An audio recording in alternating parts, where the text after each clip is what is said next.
मुंबईत आवाज फक्त ठाकरेंचाच। 4 पैकी 3 जागांवर ठाकरेंच्या शिवसेनेचा विजय।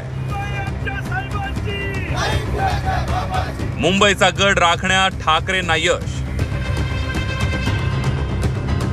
लोकसभा निवडणुकीत उद्धव ठाकरे यांनी मुंबईचा आपला गड कायम राखला। 4 पैकी 3 जागांवर ठाकरेंचे उमेदवार विजयी झाले, तर एका जागेवर शिवसेना ठाकरे गटाच्या उमेदवाराला अवघ्या 48 मतांनी पराभवाचा सामना करावा लागलाय।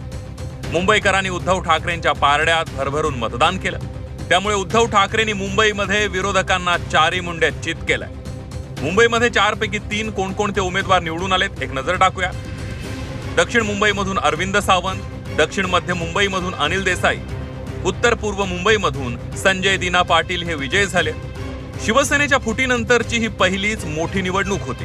ही निवडणूक ठाकरेंच्या राजकीय अस्तित्वाची होती असं म्हटलं तरी वावगं ठरणार नाही। यामध्ये ठाकरेंनी बाजी मारली आहे। आमदार फुटले, खासदार फुटले, नेते गेले, पक्ष गेला, चिन्हही गेलं, मात्र मुंबईतील शिवसैनिक उद्धव ठाकरेंच्या पाठीशी ठामपणे उभा राहिला।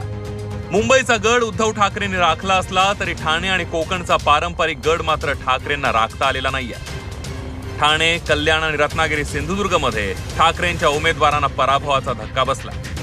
ठाणे आणि कल्याणमध्ये यश मिळवण्यात एकनाथ शिंदेंना यश मिळालंय, तर रत्नागिरी सिंधुदुर्गमधून नारायण राणे यांनी विजय मिळवला।